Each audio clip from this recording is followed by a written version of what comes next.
கன்னிராசிக்கு எப்படின்னு கேட்டிங்கன்னா, பிளாக்கேஜ் ஆஃப் மணின்னு சொல்லுவாங்க. பணம் வருவதற்கான வாய்ப்புகள் இருந்தாலும், ஏதோ ஒண்ணு தடையா எனக்கு இருக்கு.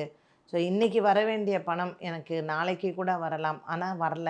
ஏன்னு தெரியல அப்படின்னு சொல்றவங்களுக்கு எல்லாமே, இந்த தனம் வருவதற்கான ஒரு காலகட்டமாக இந்த வருடம் வந்து அமையப்போகுது. ஸோ ரொம்ப சந்தோஷமான ஒரு வருடமாக 2025 உங்களுக்கு இருக்கும்.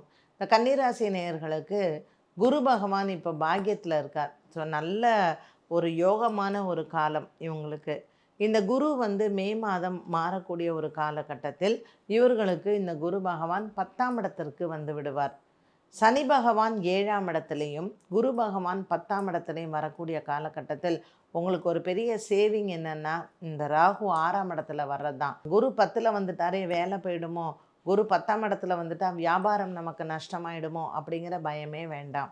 நமக்கு இந்த ராகு பகவான் 6ஆம் இடத்துல வர்றதுனால தனம் வரக்கூடிய ஒரு காலகட்டத்தை எந்த விதத்துலேயும் நமக்கு அது தடையாகவே இருக்காது.